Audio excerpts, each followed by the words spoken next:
예, 김우진 박사님은 서울대 지금 최악대학원 최악연구소에서 이제 연구하고 계시고요. 박사학위를 이제 분자유전학으로 박사학위를 받으셨고, 변리사작이 있으시고, 그래서 법적인 어떤 측면에서의 여러 가지 문제들을 이제 제기할 수 있는 그런 능력을 갖추셨기 때문에 이번 이제 발표에 초대를 한 것으로 알고 있습니다. 예, 부탁합니다, 김 박사님. 네, 부탁드립니다. 예, 김우진입니다. 먼저 친절한 소개 감사드립니다. 오늘 이렇게 그 성산생명연구소 발제를 통해서 생명윤리와 그다음에 안전에 관한 법률의 그 경향과 이제 중요한 이제 변화들을 이제 같이 나누고 이것을 하나님의 생명의 섭리 아래 있는지 여부에 대해서 다시 한번 확인하면서 우리가 이제 앞으로 준비해야 될 부분들을 이제 생각해 볼 수 있는 기회를 주심에 진심으로 감사드립니다. 간략하게 발표 시작하도록 하겠습니다. 혹시 목소리 잘 들리시나요? 예, 시작하겠습니다. 예, 오늘 말씀드릴 내용은 생명윤리 및 안전에 관한 법률, 이제 우리나라에서 이제 생명윤리와 관련되어 있는 가장 근본적인 법률인데요. 이것의 제정 이후로부터의 개정 흐름과 생명윤리의 문제점 부분을 이제 생각해보는 시간을 갖도록 하겠습니다. 저는 서울대학교 치의학대학원에서 근무하고 있는 김우진이라고 합니다.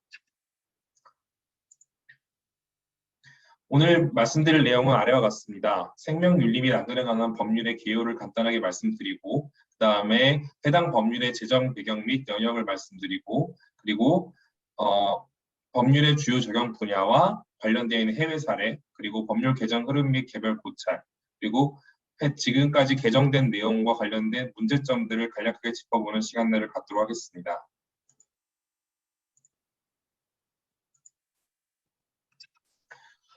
생명윤리 및 안전에 관한 법률은 이제 국내에서 생명윤리를 규정하고 있는 가장 근본적인 법률입니다. 이 법은 이제 1조 목적에서 나와 있듯이 생명과학 기술에 있어서 생명윤리 및 안전을 확보하여 인간의 존엄과 가치를 침해하거나 인체에 위해를 주는 것을 방지하고 생명과학기술이 인간의 질병 예방 및 치료 등을 위하여 개발 이용될 수 있는 여건을 조성함으로써 국민의 건강과 삶의 질 향상에 이바지함을 목적으로 한다. 법은 기본적으로 제1조 목적이 가장 중요하다고 볼 수도 있는데요. 왜냐하면 그 아래에 있는 모든 하위 법령들 혹은 그 다음 그 조항들이 다 이러한 법의 목적에 맞춰서 해석되거나 그다음 지정되기 때문입니다. 이러한 관점에서 보았을 때 이제 생명윤리 및 안전에 관한 법률은 이하 이제 생안법이라고 이제 말씀드리겠는데요.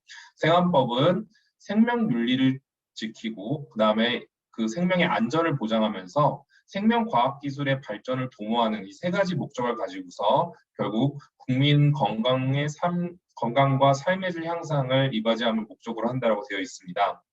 여기에서 규정하는 생명윤리는 인간의 존엄과 가치를 유지하는 그런 내용이 되겠고요. 안전은 인체에 대한 위해를 방지하는 것을 이야기합니다. 그럼과 동시에 생명과학기술의 발전은 인간 질병 치료 등을 위하여 개발 여건을 조성한다라는 이러한 목적을 갖고 있습니다.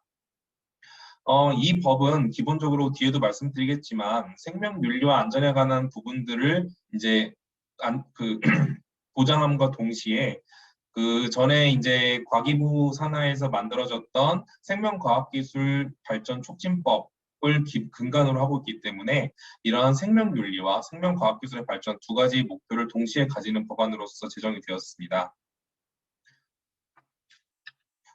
이러한 법안의 제정 배경은 이제 근대사에 있었던 이제 굉장히 그 잔혹했던 여러 가지 인체에 관한 실험들이 실질적으로 그 기반이 되었습니다. 저희 그 성산생명과학연구소에서도 한번 다뤘듯이 니른베르크 강령이나 헬싱키 선언, 그다음에 벨몬트 보고서 원칙 등이 그 기반이 되었고요. 니른베르크 강령은 잘 알고 계시겠지만 이제 나치에 의해서 2차 세계대전 때 이루어졌던 잔혹한 민체 실험, 대해서 이것들을 공식적으로 재판에 회부하게 되면서 나타났던 이제 인체 실험에 대해서 기본적인 원칙 10가지를 규정한 이제 군사 재판에서 비롯된 원칙입니다. 이 원칙에서 인간에 있는 생명의 존엄성을 인정하고, 그다음에 인체 실험에 있어서 지켜야 될 그 인간의 존엄성에 대한 기본적인 존중을 이 강령에서 이제 규정하였기 때문에 생명윤리에서 가장 어떻게 보면은 이제 시금석적인 사건이 될 수 있었을 것 같습니다. 그 이후 헬싱키 선언을 통해서 이제 주로 인체와 관련되어 있는 많은 연구들을 다루는 의사들이 이제 협회를 통해서 이러한 이제 인체와 관련된 실험을 할 때 나타나는 이제 다양한 원칙들을 세부적으로 제정을 하여 있는데요. 특히 이때 인체에 적용하기 전에 동물에 먼저 적용해 보는 비임상 선행 원칙을 제공하였다는 것에서 굉장히 중요한 부분으로서 제시되고 있습니다.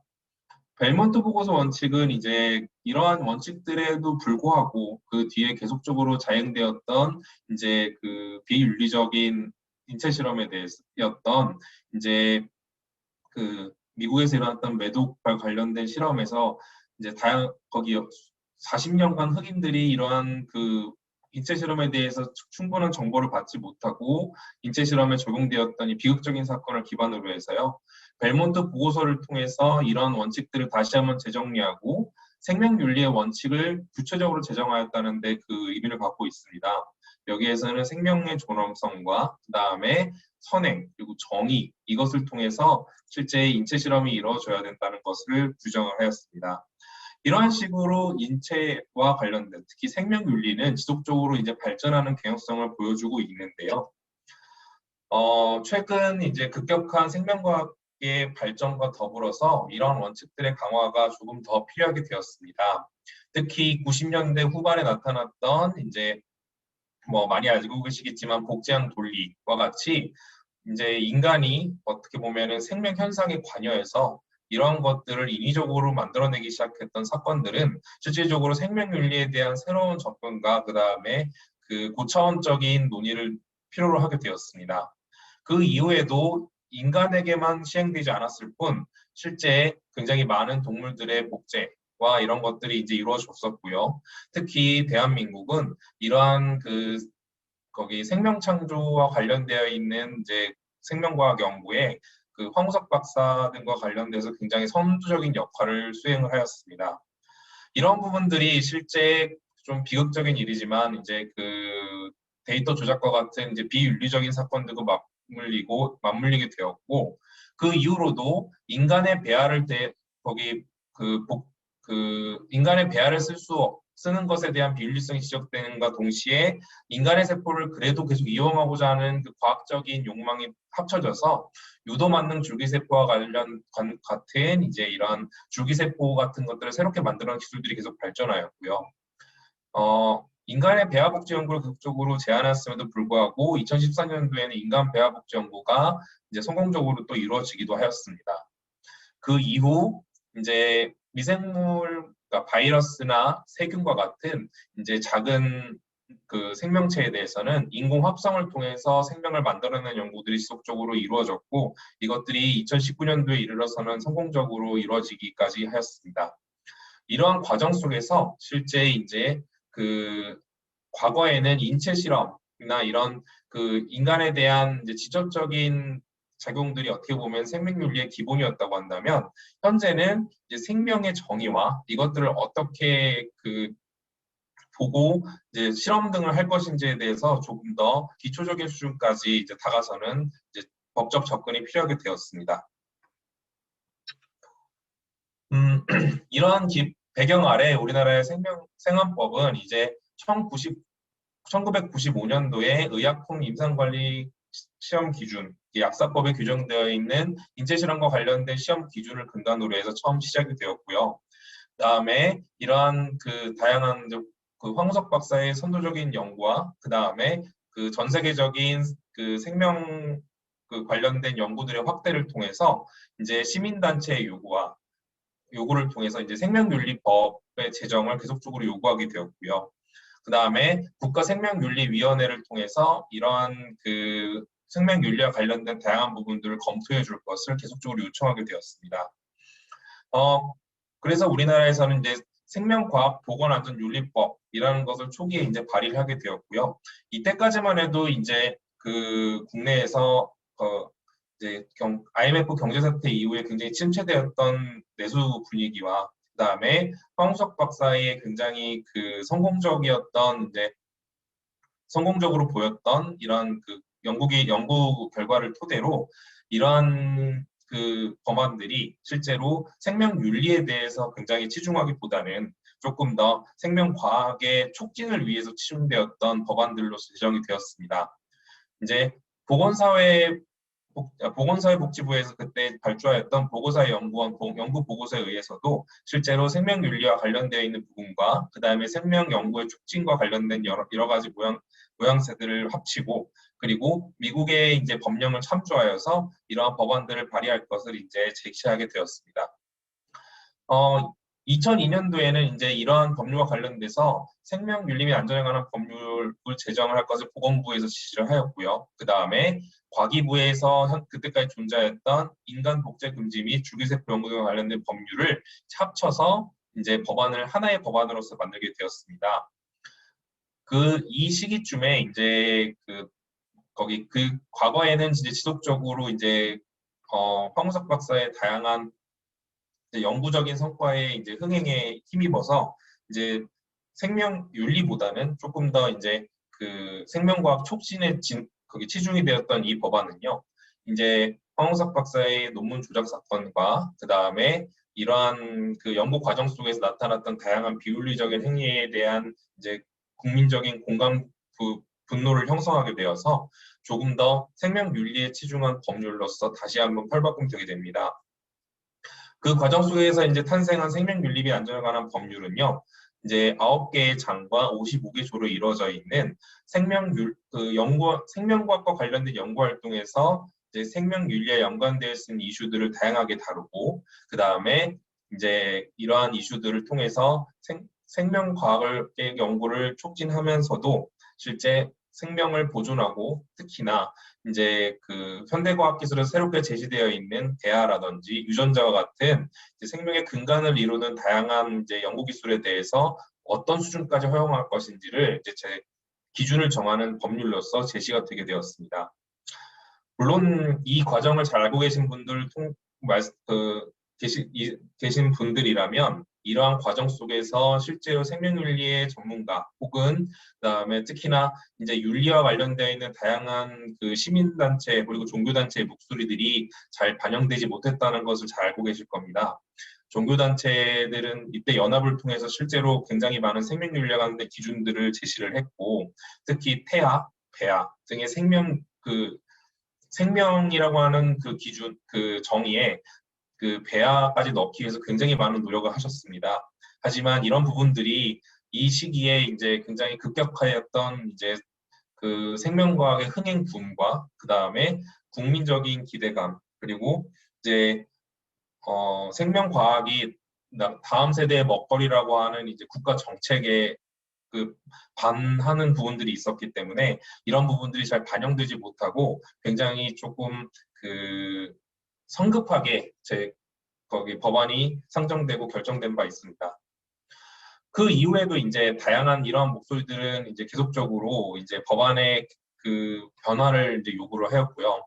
이제 국내의 생안법은 이제 2004년도에 이제 제정되어 2005년도에 발효된 이후로도 2021년 그러니까 한 16년 동안 7차례의 일부 전부 개정을 계속적으로 일어났었고요. 그다음에 타법안과 관련돼서는 13차례 이상의 개정이 있었으니 거의 매년 개정이 있었다고 할 정도로 굉장히 그 변화가 많은 법안이기도 합니다.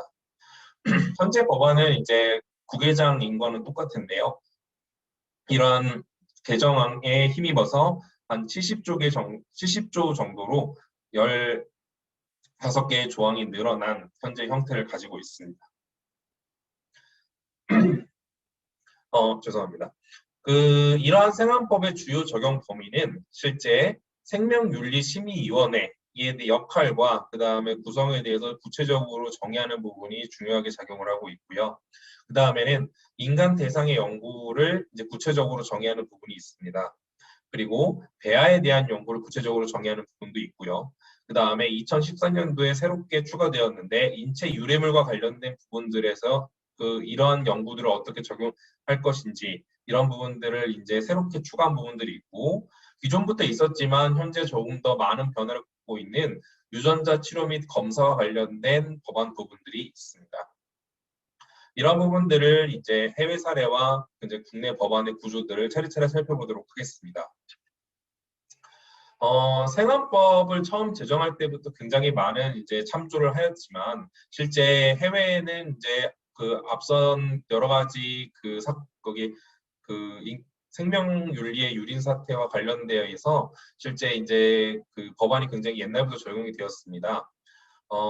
미국에서 이제 갖고 있는 인간 대상 연구 보호를 위한 연방 정책이라고 하는데요. 이제 일반적으로 이제 커먼 룰이라고 부르고 있는 이제 연방 법안은요.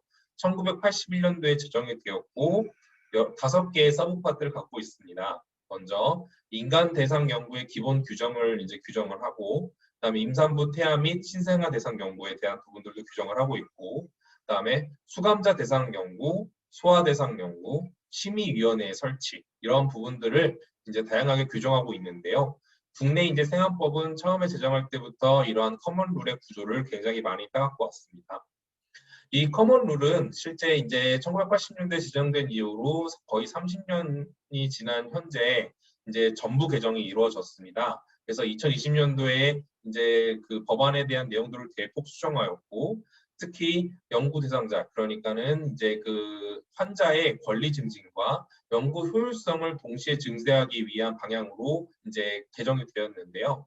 이제 의료 현장에서 IT 기술을 활용하는 추세가 굉장히 증가되었음을 또 많이 반영한 것으로 알려져 있습니다. 한국의 생활법과의 차이를 구체적으로 좀 살펴본다면요. 미국과 한국은 이제 커먼룰을 갖고 있고 미국은 이제 생활법을 갖고 있는데 그 적용 대상이 한국은 생명과 관련되어 있는 모든 연구가 실제 생활법의 적용 대상이라고 한다면요. 미국은 연방기구가 지원하는 연구만 대상이 된다는 데서 차이가 있습니다. 이런 부분들은 실제 이제 미국의 이제 연구의 환경과 그다음에 이러한 어떤 구조와 이제 차이를 갖고 있을 것 같습니다. 보호 주체로 본다면은 실제 이제 그러니까 이 보호 주체라는 것은 이제 대상이 되는 그러니까 연구의 대상이 되는 환자를 누가 보호할 것인가에 대한 부분인데요. 이제 우리나라에서는 이제 기관위원회, 심의위원회에서 환자를 보호하는 것으로 이제 규정이 되어 있습니다. 하지만 미국은 연구를 수행하는 연구 수행자 자체가 보호를 하도록 규정이 되어 있고요. 인체 유래물은 이제 국내에서만 있는 규정이고, 그다음에 이제 인체와 관련된 연구와 관련된 다양한 개인정보 등과 같은 기록은 우리나라에서는 이제 연구자가 보관하도록 되어 있지만 미국은 반대로 심기관위원회가 보관하도록 되어 있습니다. 우리나라에서 이제 이런 인체에 관련된 실험에서 이제 위험 범위는 오히려 약간 미국보다 넓다고도 볼 수 있는데요. 미국은 환자의 신체와 심리적 위험을 이제 위험 요소로 규정한 반면 우리나라는 개인정보의 유출까지도 굉장히 광범위하게 규정하여 보호를 하고 있습니다. 미국은 이제 거기 2장에서 이제 임산부 태아 및 신생아 대상 연구를 구체적으로 얘기하고 있을 정도로 이제 소아 연구에 대한 이제 어떤 확대 경향성이 있는데요. 소아 연구에서도 어떤 특정 요건을 갖추면 이제 환자의 동의를 받지 않고도 이제 연구를 할 수 있도록 규정이 되어 있습니다. 그러나 한국은 모든 부분에 있어서 소아에 대해서는 서면 동의의 면제 없이 동의를 받아야지만 연구를 하도록 그렇게 규정이 되어 있습니다. 이런 부분에서 본다면 이런 것들을 이제 해석하여 본다면 한국은 이제 생명윤리와 관련된 연구에 대해서는 실제 연구 대상도 거의 대부분에 포함이 되어 있고 그 다음에 환자의 개인정보, 그러니까 뭐 물론 사회적 개인정보뿐만 아니라 개인적인 유전자라든지 뭐 어떤 신체의 뭐 키, 뭐 외형, 뭐 이런 부분들까지도 다 보호를 하도록 되어 있기 때문에 굉장히 좀 폭넓고, 그다음에 특히 소아에 대한 보호는 굉장히 엄격하다라고 이렇게 볼 수 있을 것 같습니다. 유럽에 관련된 이제 다양한 법안과 관련돼서도 한국의 생활법은 조금 더 이제 엄격하게 적용되고 있음을 알 수 있습니다. 유럽은 EU에서 권장하는 인권과 생명유형에 대한 협정을 통해서 이제 각 국가에서 이제 생명윤리와 관련된 다양한 법안들로 이제 생명윤리를 존중할 것을 이제 권장하고 있는데요. 1997년도에 이제 발효가 되었고, 인간 배아의 영구적 이용 금지 및 치료 목적의 제한적 연구에 대한 가이드라인으로서 인간 배아에 대한 연구들을 굉장히 강하게 규정을 하고 있습니다. 그 이외에도 생명에 대한 그러니까 인체 실험과 관련된 적합한 보호 기준과 그다음에 여성에 대한 이제 보호, 그다음 이런 것들이 이제 주요한 내용으로 다뤄져 있습니다. 이러한 것들이 이제 이유는 실제 이제 그 법안을 각 국가별로 강제할 수 있는 것은 아니기 때문에 이걸 각 개별 국내법으로 이제 제정할 것을 이제 호소하고 있는데요. 독일 같은 경우에는 그 배아 연구 부분에 있어서 굉장히 강하게 법안을 넣어서 배아 보호법과 줄기세포법을 따로 제정해서 배아와 줄기세포에 대한 연구를 원천적으로 실제 생명윤리를 어기지 않도록 굉장히 엄격하게 관리를 하고 있습니다. 그 이외의 국가들에서는 이제 약간 느슨한 그 유연한 정책을 취하고 있는데요. 인간 배아 영구적 이용은 기본적으로 금지가 되어 있지만 치료 목적과 관련돼서는 제한적으로 허용하는 등의 이런 자세를 취하고 있습니다. 이러한 자세는 우리나라 생활법과도 유사합니다. 뭐 영국과 벨기에 같은 나라에서는 배아 연구를 이제 법안으로서 따로 이제 제한하지는 않습니다. 그렇지만 이제 그 과학계에서 따로 이제 배아의 연구와 관련된 심의위원회를 따로 둬서 배아와 관련된 모든 연구를 심의위원회에서 엄격하게 관리하도록 하여서 이제 자체적으로 이것을 이제 제한하는 이러한 방법들을 사용을 하고 있습니다. 이렇게 이제 해외 사례와 비교해서 볼 때는 이제 그 한국의 생활법이 어떤 부분에 있어서는 굉장히 엄격하게 생명윤리를 존중하고자 하는 부분들도 있고 어떤 부분으로서는 아직까지 이제 생명윤리에 대한 구체적인 그 어떻게 보면 정의를 가지고 있지 못해서 실제 좀 왔다 갔다 하는 부분들을 가지고 있음을 알 수 있습니다. 우리나라의 생활법의 최근 개정 연역을 살펴볼 경우에는 이러한 경향성이 상당히 많이 드러나는데요. 2005년도에 이제 생활법이 제정 반포된 이후에 이제 13차례의 이제 짜잘한 개정 속에서 굵직굵직하게 변화한 4가지 개정안을 살펴본다면 그런 경향성을 살펴볼 수 있습니다. 2008년도에 일어났던 일부 개정은 이제 그 전에 2005년도 전부터도 계속 지적되었던 이제 그 배아 연구와 관련돼서 난자 제공자에 대한 개인정보 보호, 그 다음에 그 난자의 제공 횟수 제한, 그 다음 이 제공 전에 건강검진 같은 것의 의무화 이런 것들을 2008년도에 도입을 하였습니다. 그리고 뭐 그 전에도 계속적으로 논의가 되었지만 이제 과학계의 다양한 특히 황우석 사건과 관련된 그 과학계의 이런 그리고 국민들의 이러한 열망 때문에 포함되지 못했었던 사람 동물 간의 이종 해기식이 실제 2008년도부터 금지되는 것으로 명시화되었습니다.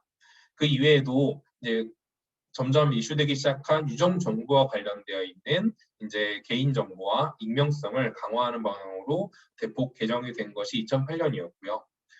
2013년에는 이제 전부 개정이 한 번 있었습니다. 이제 법안의 일부 개정과 전부 개정은 이제 그 개정의 범위의 차이인데요. 일부 개정은 몇 개의 조에서 집중적인 내용들을 이제 개정한 것을 이야기한다면 전부 개정은 법안의 뭐 순서를 바꾼다든지 혹은 법안의 전부적 그 모든 조항에 손을 댄다든지 하는 식의 이제 포괄적인 개정이 있는 경우에 전부 개정이라고 합니다.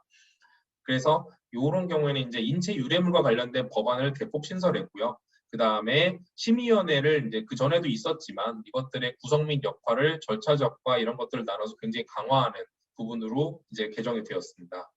마지막으로는 배아 연구의 제한을 훨씬 더 대폭적으로 제한한다라고 이제 그 개정안에 취지에는 써 있지만 실제 이제 연구 목적으로는 조금 열어두는 이런 부분의 개정 내용도 있었습니다. 그 이후에 2015년과 2021년도에도 이제 많은 부분에서 개정이 있었는데요. 2015년과 2021년 모두 다 유전자 치료와 그 다음에 개인정보와 관련된 법안들이 굉장히 많이 개정이 되었습니다. 이러한 경향성은 2015년도 뭐그 전부터겠지만요. 이제 유전자와 관련되어 있는 다양한 이제 유전자 진단 그리고 그 다음에 유전자 치료 이런 것과 관련되어 있는 과학계와 사회적 그 관심을 이제 반영한 것으로 보입니다. 특히 이제 유전자 검사와 관련돼서는 기존에서 이제 비의료기관들도 이제 실시할 수 있도록 규정했었기 때문에 이런 부분들에 대해서 이제 어느 정도의 제한이 필요하다라고 하는 목소리가 2021년도에 이제 반영이 되었고요. 그다음에 유전자 치료와 검사가 예전에는 묶여 있었던 것을 이제 치료와 검사로 분리해서 치료 기관은 어떤 것인지, 검사 기관은 어떤 것인지 이런 것들을 굉장히 이제 구체적으로 규정을 하였습니다. 21년도에는 이제 유전자 치료 허용 요건을 좀 더 완화해서 유전자 치료제를 개발할 수 있는 그 방향을 좀 확대하였고요. 그다음에 유전자 검사 기관에 대해서는 이제 기존에는 신고제였던 것을 이제 신고제라는 것은 이제 국가에서 따로 뭐 어떤 그 허가를 내주는 까 검토를 하여 허가를 내주는 게 아니라 요건만 만족을 하고 신고를 하게 되면 그냥 국가가 허가를 내주지 않아도 그냥 바로 업무를 개시할 수 있는 것을 이야기합니다. 그렇기 때문에 어떻게 보면 규제 정도가 훨씬 완화되어 있다고 볼 수 있는데 이런 것들이 문제가 있다라고 하는 지적들이 계속됐기 때문에 이런 것에서 허가제로 하기보다는 인증제를 도입을 해서 인증에 미달되는, 그러니까 이것도 이제 국가심의위원회에서 관리를 하는데요. 국가심의위원회에서 이제 계속적으로 관리를 하면서 어느 정도 수준에 미달되는 검사기관은 이제 탈락시키는 방식으로 약간 수동적인 허가 요건으로 바뀌게 되었습니다. 하지만 이와 동시에 유전자 검사의 항목들은 굉장히 많이 늘어났습니다. 그래서 뭐 대표적으로 본다면 그 전에는 검사할 수 있는 유전자의 항목을 국가에서 지정해 준 반면 지금은 검사 목적 단위로 신고하도록 해서 유전자 항목은 굉장히 대폭적으로 늘어나게 됐고 특히 이제 과학의 발전과 더불어서 이제 어떤 질환이나 그 현상과 굉장히 유사하다. 그러니까 굉장히 관련이 있다라고 여겨지는 유전자들이 대폭 이런 검사 항목에 포함이 되게 되었습니다. 이런 내용들은 실제 어떤 방향성으로 이루어지고 있나라고 본다면요. 엄격하게 된 부분은 이제 생활법의 적용 대상이 점점 확대되고 있습니다. 생활법 발의 초기에는 3개 영역에 불과했던 그러니까 유전자와 인체 대상 연구, 그다음에 배아 연구 이렇게 3개 영역에 불과했던 것이 5개 영역, 인체, 그다음에 배아, 그리고 인체 유래물능, 그다음에 유전자 검사, 유전자 치료 이렇게 5개 영역으로 확대되게 됐고요. 개정을 반복하면서 생명윤리위원회, 그러니까 국가심의위원회와 그다음 기관심의위원회의 역할 및 권한이 대폭 확대되었습니다. 그리고 개인정보의 보호 및 차별 금지와 관련된 부분들이 굉장히 확대되어서 어떻게 보면은 이제 좀 엄격하게 변화된 부분이 이쪽이라고 할 수 있을 것 같고요. 그와 반면 이제 생활법에서 규정하였던 생명과학과 관련된 연구 대상과 범위는 점차 조금씩 확대되는 완화되는 추세를 보여주고 있습니다. 특히 배아 연구의 범위는 이제 배아를 철저하게 연구할 수 없도록 규정하였던 초기 법안과는 달리 조금씩 연구할 수 있는 방향을 열어두고 있고요. 그다음에 유전자 치료 범위도 조금씩 증가하고 있고 유전자 검사 범위는 대폭 확대가 되고 있습니다. 이를 정리하여 본다면 생명과학과 관련된 연구 가능성과 대상 그리고 범위는 점차 확대를 하면서도 이를 감시 감독할 위원회의 역할을 강화하는 추세로 법안이 발전되고 있다라고 정리해 볼 수 있을 것 같습니다. 우리나라 이제 현재 시행 중인 생활법에 대해서 이제 각 주요 부분을 하나하나 살펴보면서 생활법이 어떻게 적용되고 있는지를 확인해 보도록 하겠습니다. 먼저 생활법에서 가장 중요하게 생각하고 있는 부분은 이 생명윤리위원회의 구성 및 역할입니다. 생명윤리위원회는 실제 이제 그 개별 법안에서 규정되어야 할 부분들을 실제 굉장히 많이 이제 감시하고 그다음에 그 정의해서 이런 것들을 이제 하위 법령의 대통령령이나 그다음에 보건복지부령 등으로 제정을 해서 실제 이제 구체적으로 실행하는 역할들을 하고 있습니다. 우리나라의 생명윤리위원회는 국가위원회와 기관위원회로 구성이 되어 있습니다. 국가위원회는 이제 국가생명윤리심의위원회라고 이제 하는데요. 대통령 소속의 위원회이고요. 그 역할은 생활법과 관련된 기본 내용과 정책 관련 심의 수립, 평가 인증. 그러니까 어떻게 보면은 생활법과 관련된 거의 모든 것을 국가생명윤리심의위원회에서 수행을 하고 있습니다. 이제 구성은 위원장 및 부위원장을 포함한 약 16명에서 20명 정도의 위원으로 구성이 되어 있고요. 정부 부처장, 그러니까 각계부 장관들이 포함된 6명의 정부 소속 인원과 그다음에 생명과학 분야 거기 그 윤리 분야 등등 학계에서의 전문가 7명, 그다음에 종교 시민 법조계에서 7명 이내. 그러니까 이내니까 각 개별 그 구성 때마다 약간씩 다르겠지만요. 이런 분들이 포함이 되어서 이제 그 위원을 구성을 하고 있습니다. 운영 자체는 어떤 안건에 대해서 이 위원들이 과반수 이상 동의할 경우에 그 안건을 수행하는 것으로서 이제 시행을 하고 있습니다.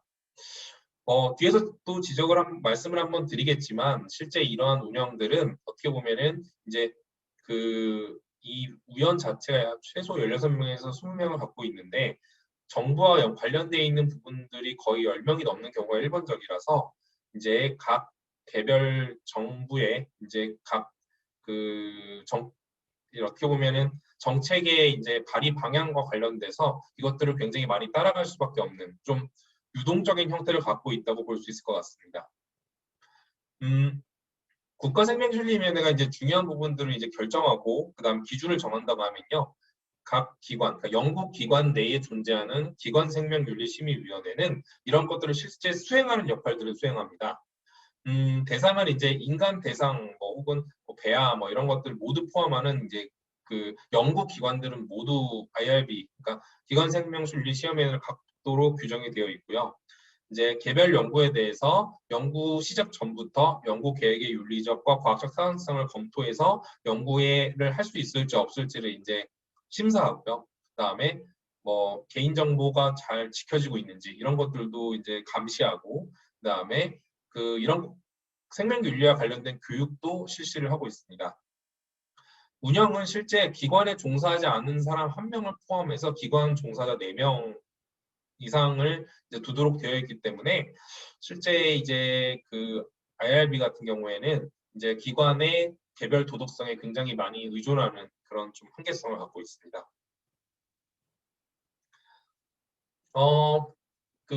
앞서 말씀드린 기관 이런 부분들은 이제 생명생활법의 이제 운영과 관련되어 있는 중요한 부분이라면요. 뒤에 이제 5개의 부분들은 4개의 부분들은 실제 이제 생활법이 규정하고 있는 연구의 이제 기준들을 이야기하고 있습니다. 인간에 대한 연구에 대해서는 기본적으로 앞서 말씀드렸던 뉘른베르크 선언부터 시작한 다양한 국제적인 추세와 전 세계적으로 이제 그 생명권을 보장하고자 하는 실제 그런 목적들을 굉장히 잘 담고 있습니다. 특히 사람을 대상으로 하는 이제 연구들에 대해서는 이것들을 물리적으로 개입하거나 상호작용을 통해 수행하는 연구랑 그다음에 개인을 식별할 수 있는 정보까지 포함하여서 굉장히 광범위하게 이제 보호를 하고 있습니다. 이제 물리적 개입은 이제 중재 연구라고 하는데 사람을 대상으로 하는 물리적 개입 연구로서 약물을 이제 투여하거나 섭취하도록 하거나 혈액이나 조직 등을 채취하는 다양한 연구 활동을 모두 포괄합니다. 상호작용 연구는 이제 이러한 중재 연구와는 달리 약간 행동이나 혹은 심리 그리고 의사소통 이런 부분들과 관련되어서 수행하는 연구라고 할 수 있을 텐데요. 행동 관찰과 설문조사 등의 연구들도 포함이 될 것으로 보입니다. 개인 식별 정보는 이러한 연구 활동을 통해서 발생되어 있는 이런 연구 결과물과 그 다음에 개인 식별 정보, 그러니까 주민등록번호라든지 성명, 주소지 이런 것들이 1차적으로 서로 1대1로 이제 연결되지 않도록 해서 이제 그 연구 결과가 개인에 대해서 활용되는 것을 막고자 하는 것을 기본적인 그 목표로 삼고 수 있습니다. 그렇기 때문에 개인의 성명, 주민번호, 그다음 외형, 유전, 건강 등의 정보 등이 개별 코드로서만 이제 드러날 뿐인 거지 개인으로서 이러한 연결과 연결되지 못하도록 그렇게 규제를 하고 있습니다. 그리고 이제 별도로 연구 대상자, 그러니까는 이제 연구의 이제 피험자가 되시는 분들에게 사전 동의를 굉장히 엄격하게 요구를 하고 있고, 그다음에 연구기관은 이 연구 대상자에 대해서 안전 대책과 그다음에 사전 사후에 적정한 치료 및 예방과 관련된 기회를 부여해 줄 것을 규정을 하고 있습니다. 그래서 사람에 대한 이제 보호는 이렇게 되고 있고요. 그에 이제 2014년도에 이제 새롭게 지정된 인체 유래물은 이제 그 앞선 연구 결과 등을 통해서 혹은 그 이외에도 기증이나 혹은 이제 사체 유래물질 이런 것들을 통해서 인체 유래물이 이제 개인 정보와도 관련이 되어 있고 그다음에 인권과도 관련이 있는 부분이 있기 때문에 이런 것들의 이제 그 이동과 그다음에 제3적 공여를 이제 막고자 지정된 내용입니다. 그래서 이제 인체 유래물과 관련된 부분들이 이제 2013년도에 개정되기 전에는 유전자 은행이라고 하는 이제 이름으로서 이제 배아와 유전자들만 보호했던 것에 대해서요. 개정 후에는 인체 유래물 전반으로서 보호 의무를 확대를 하였고요. 이것에 대한 보호는 검체 제공 시에는 이제 검체를 제공하시는 분들의 동의를 꼭 받을 것을 이제 요구를 하고 있고, 실험자들은 검체 관리를 할 때 이러한 제공자들의 개인정보가 드러나지 않도록 익명성을 유지를 하고, 그다음에 보관 및 폐기에서 이것들을 엄격하게 하도록 이런 식으로 규정을 하고 있습니다. 배아는 이제 생활법에 어떻게 보면 굉장히 가장 핵심적인 부분이 될 수 있을 것 같습니다. 이제 실제 배아와 관련돼서는 이제 초기에부터 연구된 것이 이제 생체 외생식, 그러니까 IVF와 관련되어 있는 이제 낭자 전자를 채취해서 체에서 배아를 생성한 다음에 이것을 임신 외의 목적으로 사용하는 것을 엄격하게 금지하는 것을 기본 목적으로 하였습니다. 그래서 배아의 생성은 이제 체외에서 배아를 생성하는 행위인데요. 이것들은 배아 생성 의료기관으로서 지정된 의료기관에서만 수행할 수 있도록 하고 있고요. 그 다음에 임신 외의 목적과 성의 선택, 그 다음에 사망자에서 배아를 얻는 행위, 미성년자에서 배아를 얻는 행위, 그 다음에 배아를 얻음을 통해서 금전적 이익을 얻는 것을 엄격하게 금지를 하고 있습니다. 이렇게 만들어진 배아는 이 법안상 5년까지 보존을 하고요. 그 이후에는 폐기를 하도록, 의료 폐기물로서 폐기하도록 되어 있습니다. 그리고 이제 공여자의 동의 하에 자녀 배아로서 연구용 활용을 할 수 있도록 이렇게 규정을 하고 있습니다. 이런 부분들은 조금 문제가 되고 있는데요. 자녀 배아의 영구적 제공에 대해서는 실제 이제 어떤 내용이냐 하면 자녀 배아를 직접 또는 어떤 식으로 변화해서 연구에 활용하는 모든 행위에 이제 포함이 된다고 할 수 있고요. 이제 이런 제공자들이 이제 임신 목적으로 이제 배아를 만들었다가 임신을 거기 성공적으로 하신 분들에게서 남은 배아들을 보통 많이 이제 사용을 하게 되는데, 이 남은 배아들을 이제 보관을 하시거나 혹은 하시지 않을 때 이제 자녀 배아로서 영구적으로 이제 공여할 것인지를 이제 의사를 묻게 되고, 이것에서 이제 공여하실 경우에는 이 배아를 활용할 수 있는 범위에 대해서 이제 규정을 하고 있습니다. 이런 데에서는 이제 비윤리적인 활용을 막기 위해서 이제 법안에서는 조금 엄격하게 이제 규정을 하고 있는데요. 질병의 진단 및 치료 및 예방을 위한 연구로서 이제 법안에서 혹은 보건복지부령으로 규정되어 있는 희귀병, 난치병 및 국가심의위원회에서 지정하는 질병으로만 사용하도록 되어 있습니다. 그리고 불기세포의 특성 및 분화에 관한 기초 연구에도 활용할 수 있도록 규정이 되어 있습니다. 그런데 이제 이런 부분들이 실제 어떻게 보면 굉장히 일반 보기에는 이제 엄격하게 규정이 되어 있는 것 같지만, 앞서 말씀드린 국가심의위원회의 이제 이런 결정사항의 허점과 맞물려서 이제 잘못 활용될 수 있는 이런 가능성을 충분히 가지고 있고요. 또 자녀 배아의 연구 대상이 되는 질환은 이제 지속적으로 증가하는 추세입니다. 그러니까 자녀 배아를 필요로 하는 연구들이 점점 더 늘어날 가능성이 높아지고 있습니다.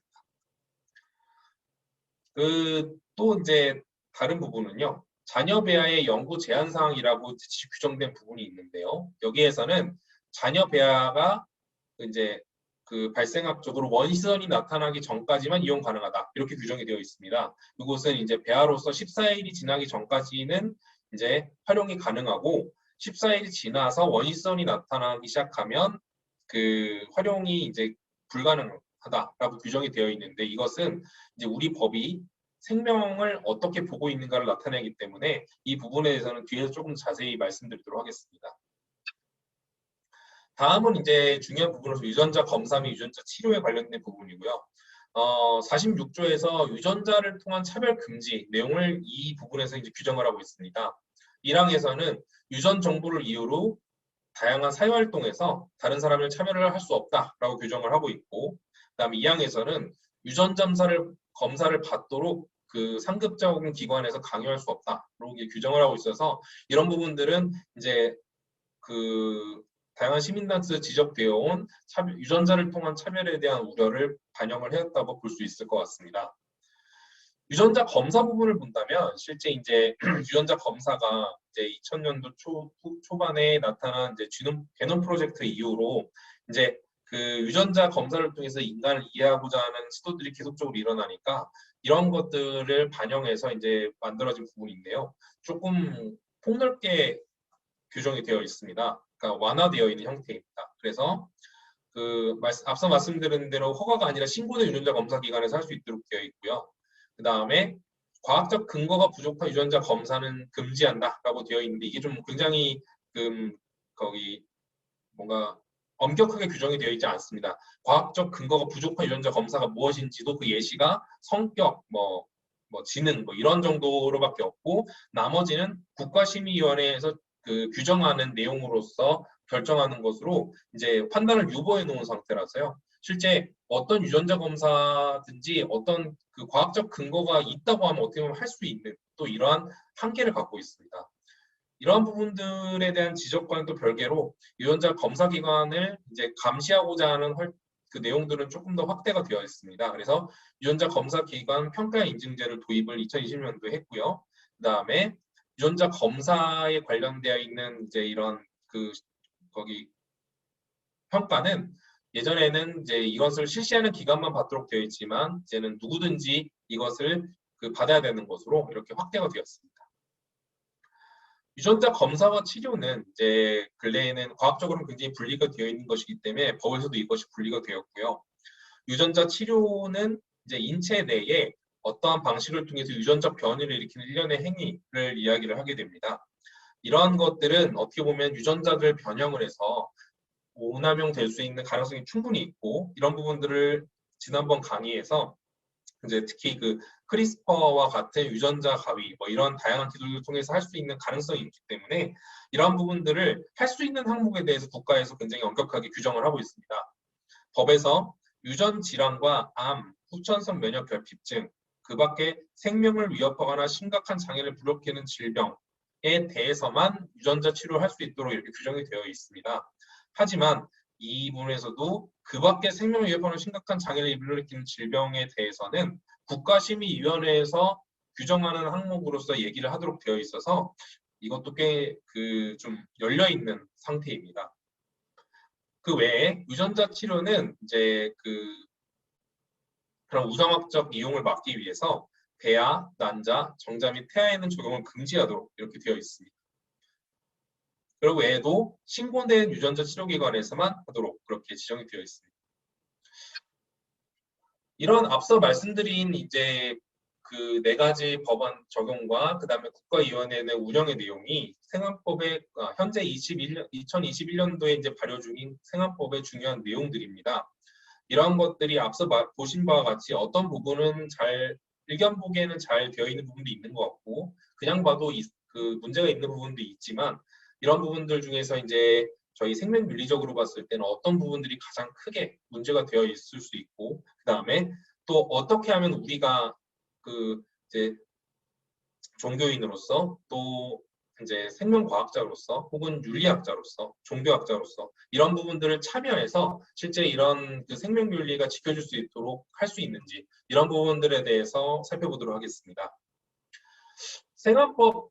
국내 생활법 법제의 이제 현재 가장 큰 문제는요. 생활법의 목적과 운영 부분에 있어서 있을 것 같습니다.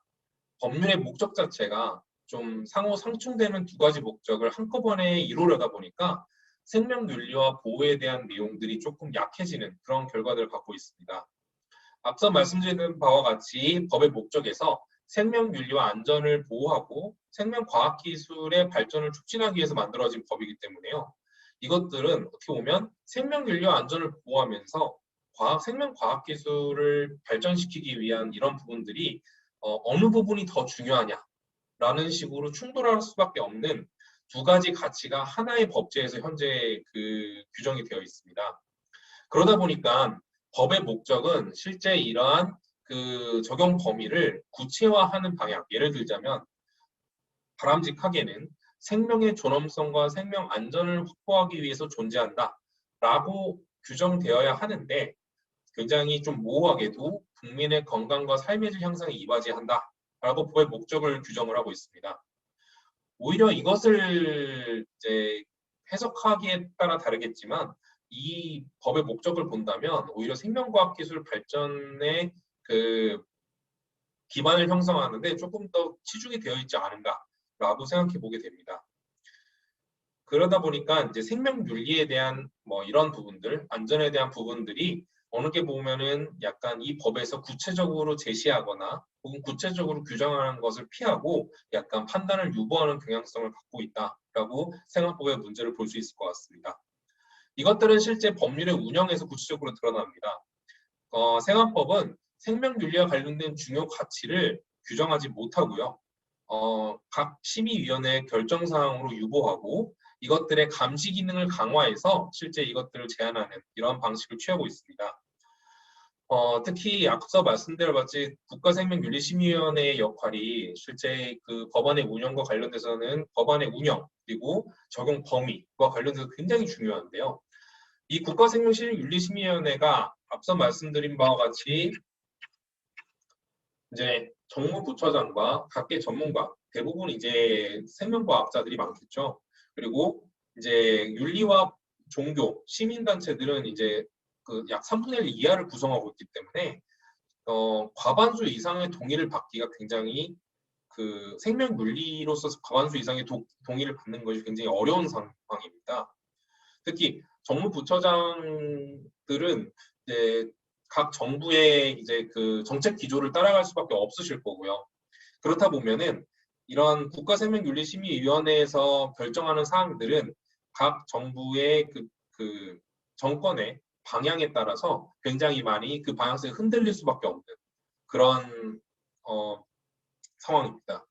이런 상황 속에서는 실제 그 우리 정부가 이러한 그 생명윤리에 관해서 강하게 좀 그 정책적 방향을 가지고 또 이것들을 이제 그 정책으로서 밀어붙이기를 저희가 이제 응원하고 기도하는 것밖에 방법이 없다고 생각이 드는 상황입니다. 또 더불어서 그럼에도 불구하고 국가생명윤리심의위원회가 굉장히 힘이 강력하기 때문에요. 우리가 그 종교단체 혹은 이제 윤리단체에서 이러한 부분들을 좀 더 관심을 기울이고 이 심의위원회에 참여하시는 분들 그리고 이분들을 이제 지지하고 서포트하시는 분들이 굉장히 많은 역할을 하셔야 될 것 같다고 생각이 듭니다. 특히 이 종교나 시민단체에서 이쪽에 파견되신 분들은 실제로 이제 생명윤리와 관련된 부분들을 가장 밀접하게 관련이 있으신 분들일 거기 때문에요. 조금 더 이제 저희가 많은 관심을 기울이고 이분들에게 생명윤리의 방향, 태아와 낙태에 관련된 방향 이런 것들을 조금 더 많이 얘기를 하면 어떨까 이런 생각을 하게 되었습니다. 이러한 법률의 운영 방식은 사실 생활법의 존부 자체에도 상당히 조금 이제 위협이 됩니다. 우리나라에서는 이제 위임입법 원리라고 해서 그 법안은 모든 법은 이제 그 상위법부터 하위법까지 그 서열이 있게 되고요.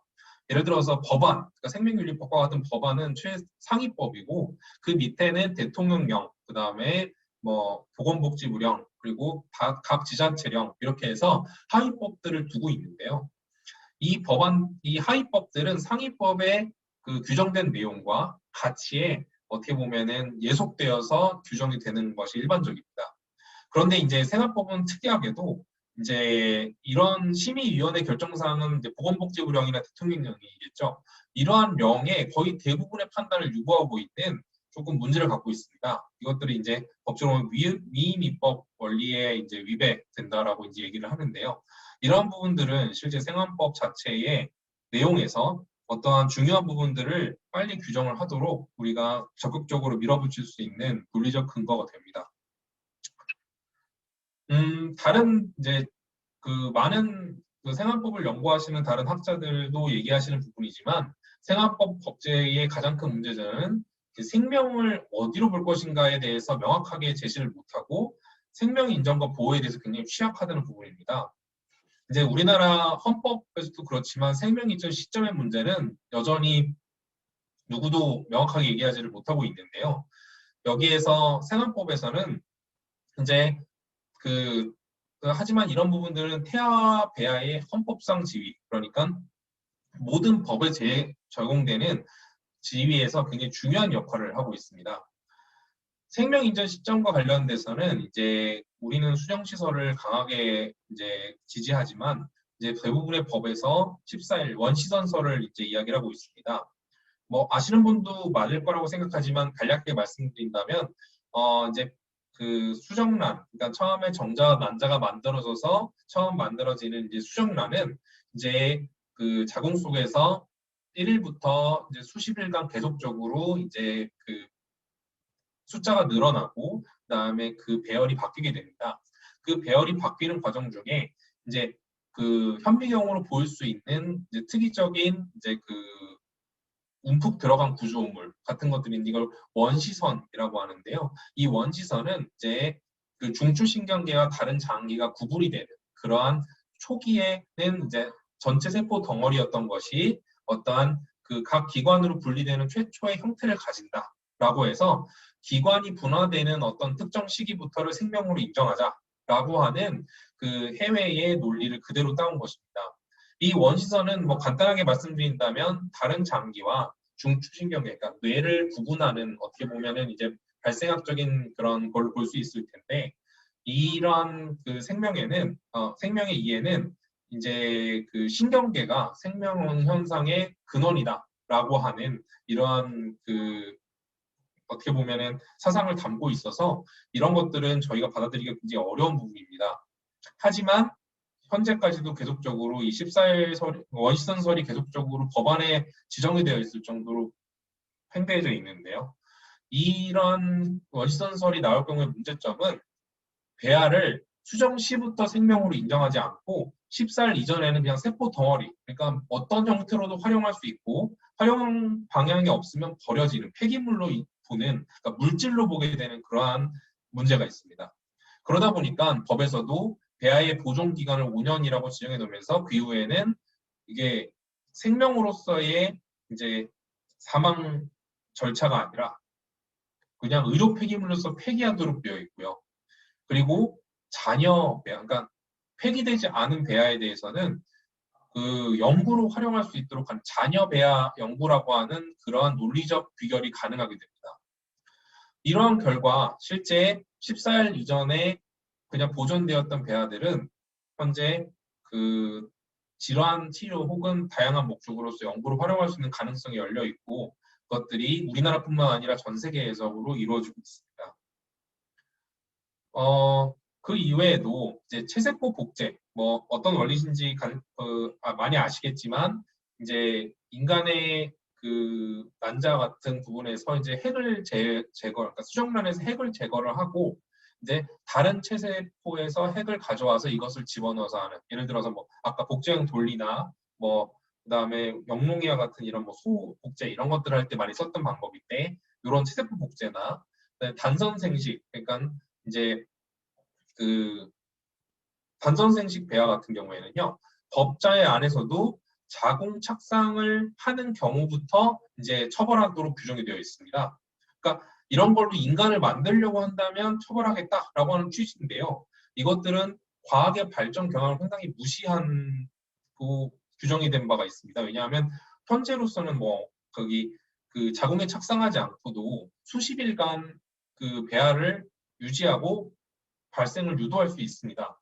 이럴 경우라면 그 기간 내에는 자궁을 착상 안 했기 때문에 처벌이 안 된다고 하는 지금 이런 상황이 벌어지게 되고 이것들은 실제 그 현재로서 일어나고 있지는 않겠지만 그 이러한 배아들을 이용해서 이러한 인간 발생의 그 불법적인 연구를 수행할 수 있는 그런 가능성을 법에서 갖고 있습니다. 그 외에도 이제 자녀 배아의 영구적 제공의 부분이 있어서요. 이제 그 연구 목적 활용 규정이 이렇게 명문화되어 있기 때문에 임신 외 목적의 배아 형성 금지라고 하는 법의 원래 목적과 직접적으로 충돌을 합니다. 이것들은 이제 원시선설과도 그냥 바로 연결이 된다고 볼 수 있을 것 같은데요. 반대로 얘기한다면 원래라면 임신의 목적에 의해서 임신의 목적이 아닌 경우에 대해서는 배아를 형성할 수 없는데 임신 목적으로 하면서도 이제 필요 이상의 배아를 형성할 수 있는 그런 일을 유발할 수 있고요. 뭐 잘 아시겠지만 이런 일들이 과거에 굉장히 많이 벌어졌습니다. 그러다 보니까 실제 난자 제공등과 관련된 여성의 인권 문제도 있을 수 있고요. 보호 문제도 있을 수 있고 이런 배아들이 만들어진 이후에 뭐 굉장히 많이 연구에 활용되어 버리는 이런 상황이 벌어질 수 있을 것 같습니다. 이러한 경향성과 관련돼서 자녀 배아 연구 대상이 되는 질환이 점점 확대 추세입니다. 그래서 2020년도에는 정해진 질환에 대해서만 자녀 배아를 연구에 활용할 수 있는데 2020년 개정을 하면서 질환이 추가가 되었습니다. 이것은 자녀 배아의 연구가 이제 점점 확대되고 있다라고 하는 부분들을 법상으로도 반영하고 있다고 볼 수 있을 것 같습니다. 마지막으로 이제 특히 2015년도부터 쭉 이루어져 있는 생활법의 가장 근본된 이제 그 개정 방향은요, 유전자 연구입니다. 유전자 연구에서 실제 그 유전자 검사 부분과 치료 부분은 실제 그 지난 강의에서도 이제 많이 지적이 되었다시피 이제 그 인간의 생명 창조 그리고 그 다음에 거기 하나님이 주신 인간의 본성과 관련된 부분을 인간이 변화시키고자 하는 이런 다양한 욕구 이런 것들과 관련돼서 굉장히 중요한 문제점을 가질 수 있다고 봅니다. 법상으로 본다면요. 이제 유전자 검사 부분에 있어서 비의료기관도 실제 유전자 검사를 할 수 있도록 그러니까 의료기관이 아니어도 신고할 수 있을 만한 기준만 갖추고 있으면 유전자 검사를 할 수 있도록 되어 있고요. 유전자 항목 자체가 규제가 완화되기 시작하면서 이제 어떤 특정 목적에 대해서 지정되어 있는 유전자 분에 대해서는 비의료기관에서도 유전자 검사를 할 수 있도록 함에 의해서 부분별 유전자 검사 가능성이 열리고 있습니다. 그리고 법상으로도 이제 특정 요건을 갖추게 되면 이제 특히 국가기관에서는요. 국가기관은 비동의로 유전자 검사를 할 수 있는 근거가 법상으로 갖고 있습니다. 이런 부분들은 상당한 문제가 있을 걸로 생각이 되고 있고요. 그 다음에 유전자 검사 결과 질환이 예상되는 경우에는 배아 및 태아의 유전자 검사가 가능하다라는 부분도 명문화가 되어 있습니다. 실제 그 유전 질환이라는 부분들이 지속적으로 확대되고 있는 그 현대 과학기술 경향을 생각한다면 이러한 부분들은 그 전체 배아나 태아에 대해서 유전자 검사를 수행할 수 있는 법적 근거로 작용할 수도 있다고 생각이 됩니다. 그리고 유전자 치료 부분도요, 지속적으로 확대가 되고 있는데요. 유전자 치료를 저희가 이렇게 엄격하게 제한하고 있는 이유는 유전자 치료를 통해서 이제 인간의 본성을 우선적으로 개량하고자 하는 이러한 그 욕구가 있을 수 있으니까 이런 부분들을 제한을 하고 또 유전자의 조작을 통해서 나타날 수 있는 다양한 인권 문제나 생명의 유리 문제를 예방하고자 유전자 치료에 대해서 이제 제한을 하고 있는 것인데요. 질병의 범위가 지속적으로 확대되고 있습니다. 특히 국가심의위원회에서 유전자 치료가 가능한 질병의 범위를 규정하도록 하게 함을 통해서 어떻게 보면은 그 정부의 정책 기조에 따라서 유전자 치료가 가능한 범위가 굉장히 많이 확대될 수 있는 그런 가능성을 갖고 있기 때문에요. 이런 것들이 치료에만 머물지 않고 유전자 개량으로 연결이 될 가능성은 현재 법상에서는 충분히 가능한 상황입니다. 이런 부분들은 앞으로 유전자 문제에 있어도 굉장히 중요한 문제가 될 것으로 생각이 됩니다. 뭐 법적인 문제지만 실제 벌칙도 문제가 있습니다. 이 생활법에서는 이제 생활법을 중대하게 위반한 사람에 대해서 형법으로서 이제 처벌하도록 되어 있는데요. 이제 그 생명윤리에 대해서 우리 법이 얼마나 좀 어떤 그 눈높이를 가지고 있는가를 이 벌칙 규정에서 볼 수 있습니다. 대부분의 벌칙 규정이 뭐 몇 년 이상의 징역 뭐 이런 것들이 아니고요. 몇 년 이하의 징역 또는 몇천만 원 이하의 벌금, 그러니까 상한 제한 방식으로서 이제 취하고 있고, 그러니까 어떻게 보면은 아무리 과중한 범죄를 취해도 이거 이하인 거죠. 그러니까 약한 범죄라고 생각이 되면 아주 약한 처벌을 받게 되고 이제 고의적으로 아주 심각한 처벌 거의 그 법 위법 행위를 해도 사실 몇 년 이상은 받지 않게 되는 겁니다. 근데 사실 법적으로 이게 굉장히 중요한 그 사회적인 문제다라고 생각을 한다면 최소를 정해놓고 심각한 범죄 행위에 대해서는 아주 심각한 처벌을 하는 것이 사실 맞는데 이런 부분들은 전체적으로 다 반영이 되어 있다는 것은 좀 특히 생명윤리와 관련돼서 이제 좀 문제가 있다고 생각이 됩니다. 그래서 이것을 이제 행위의 불법성 인정 정도에선 법적인 태도라고 얘기할 수 있는데요. 뭐 단적으로 얘기한다면 우리 형법에서는 절도죄에 대해서 6년 이하의 징역이라고 이제 얘기를 하고 있는데요. 이종간 착상 금지, 그러니까 인간의 배아를 동물의 그 태반에 이식하거나 하는 부분들 이러한 행위를 했을 때 이게 5년 이하의 징역입니다. 그러니까 절도죄보다도 불법성을 낮게 보고 있다. 물론 당연히 뭐 이거를 뭐 그 딱 잘라서 그렇게 얘기할 수는 없지만 이제 이종간 착상을 아주 심각하게 한 것이 절도죄보다 처벌을 적게 받는다면 이런 부분들은 너무나도 큰 문제라고 생각이 듭니다. 그리고 생명윤리에 대한 정확한 기준이 없다 보니까 생명윤리 위반에 대한 처벌의 형평성도 왔다 갔다 하고 있습니다. 낙태는 뭐 지금은 더 큰 문제지만요. 낙태를 해도 사실 이거는 어떻게 보면 우리 법에서도 생명으로 인정하는 그 태아인데 또 불구하고 처벌 기준이 굉장히 낮고요. 자녀 배아 연구 규정을 위반한 경우에도 3년이 넘습니다. 그러니까 자녀 배아는 생명으로 인정을 안 하고 있는데 이것도 3년인데요. 태아의 낙태가 그보다도 처벌 규정이 낮다는 것은 사실 우리 법상에서 굉장히 큰 문제라고 생각이 됩니다. 그 외에도 이제 그 생명윤리 위반 범죄가 물론 연구자 개인 혹은 그다음에 어떤 연구기관의 위법성에 의해서 일어날 수도 있지만 실제로는 이러한 생명과학 연구가 굉장히 큰 경제적 효과를 기대하면서 제3자 어떤 그 거기 그 생명 연구기관과 관련 없는 이제 큰 그 경제적인 단체라든지 이런 부분을 통해서 이제 의뢰되어서 일어날 경우들이 상당히 많이 있을 겁니다. 실제로도 그런 일이 많이 있을 거고요. 그런데 그 우리 생명윤리법은 생안법은 실제 연구한 자와 그 다음에 이것을 미수한 자만 처벌하도록 되어 있고 이 사람 의뢰한 자, 그러니까 교사 행위, 그러니까는 타인을 조종해서 이것들을 실행하도록 하게 한 사람에 대해서 처벌 비용이 없습니다. 그러니까 결국 실제 실험한 자들만 처벌을 받고 이것들을 의뢰한 자들은 처벌을 안 받는 이런 상황입니다. 이것들은 현재 그 이러한 이제 생명과학 연구 활동이 그러니까 불법을 감수하면서도 일어날 수 있는 생명과학 활동이 어떠한 구조로 일어날 것인가를 고려하지 못하고 벌어진 일이라고 생각이 되어서 이런 부분들은 조금 더 강하게 그 제재가 되어야 될 것으로 생각을 하고 있습니다. 지금까지 이제 문제점까지 모두 쭉 살펴보고 이 부분을 앞선 내용과 같이 한번 좀 쭉 살펴본다면요. 먼저 생명윤리 및 안전에 관한 법률은 2005년도에 지정이 되어서 현재까지 생명윤리와 관련된 연구행위를 이제 규정하고 그다음에 제한하는 이러한 역할을 수행하고 있습니다.